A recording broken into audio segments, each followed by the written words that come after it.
Terima kasih Tuan Ketua. Assalamualaikum warahmatullahi. Ramai yang berbahas hari ini. Daripada 16 orang yang dicatatkan, 8 daripada Sabah dan Sarawak yang disebut khusus tidak termasuk dalam rang undang-undang ini. Itu menunjukkan bahawa kita sebenarnya dah jauh ke depan. Ya. Kita dapat berita dari Sarawak tadi bagaimana mereka telah pun memulakan siri ya, ke arah industri ini lebih awal ya, dengan undang-undang mereka sedia ada. Apa yang penting sekarang ni Menteri ialah kesegeraan ya. Kerana kita bukan compete dengan Sabah dan Sarawak, tapi kita bersaing dengan dunia. Banyak negara sudah mula mewujudkan industri ini di negara masing-masing. Selain daripada yang kita dengar, Norway, Jepun, Amerika Syarikat, Brazil, Britain, Australia, Itali, dan banyak lagi negara. Qatar pun katanya sudah terlibat sama. Jadi kalau kita membina satu industri di Malaysia ini dengan hasrat pemerangkapan ataupun capture carbon daripada industri dalaman negara kita, saya rasa tak banyak dia punya carbon yang kita boleh store. Jadi artinya kita akan dapat menghidupkan industri ini dengan membawa masuk ya, memindahkan daripada luar negara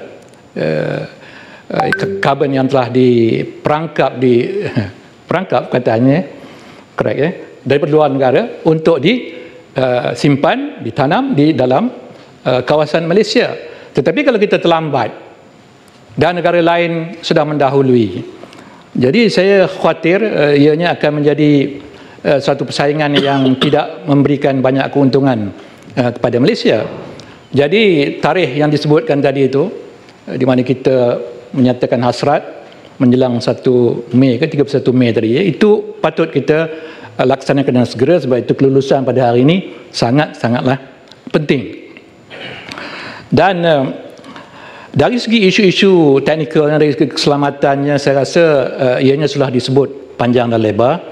Pengalaman 30 tahun di Norway satu contoh yang baik, dan pengalaman berhadapan dengan malapetaka natural disaster seperti di Jepun ya, di Hokkaido, gempa bumi yang hanya 30 km daripada kompleks storage yang ada di Tomotomai itu, menggambarkan bahawa teknologi yang digunakan adalah tinggi dan selamat.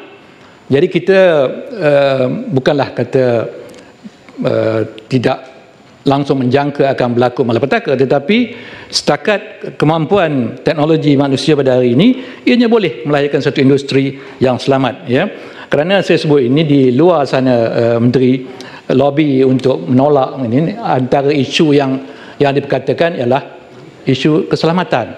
Jadi kita tidak boleh menolak mentah-mentah begitu, tapi mesti diperjelaskan bahawa sejarah ataupun pengalaman yang sedia ada dalam industri ini menjamin keselamatan. Apatah lagi apabila industri semakin maju, makin ke depan dengan innovation yang baru, saya yakin kita akan lebih lagi mencapai tahap keselamatan yang membuatkan menteri boleh tidur lena malam-malam, tak perlu risau ya.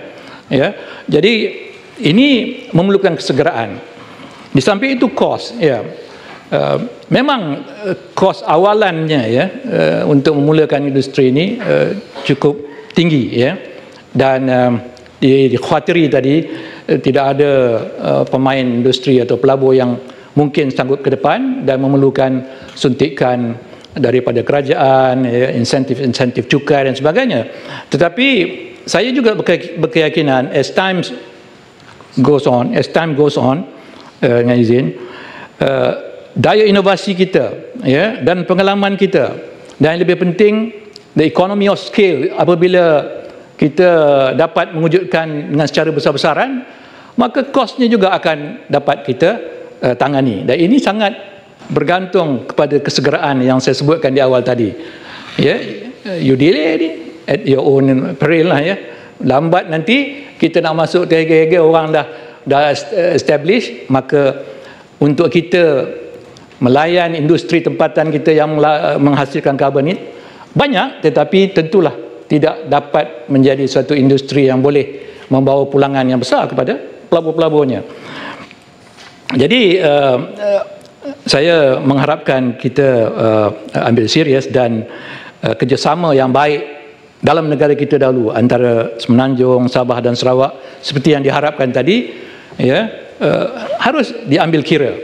Penjelasan daripada awal kena bagi beri masa depan yang terang, jelas, tidak seperti yang dibangkitkan oleh Mujahid tadi, timbul kemudian, ya, seolah-olah macam tidak dijangkakan, tidak dapat dibaca, ya, oleh pemimpin kita di awal industri ini. Jadi oleh kerana kita bermula dengan kesedaran dan dengan pengalaman yang ada dalam industri oil and gas kita, jadi saya berharap kita tidak akan mengulangi ataupun menghadapi isu yang sama. Jadi kita ucapkan syabas kepada kerajaan atas inisiatif ini, dan diharapkan kita akan dapat betul-betul melahirkan 200,000 pekerja industri ini. Itu satu jumlah yang besar dan akan memberikan masa depan yang terbaik.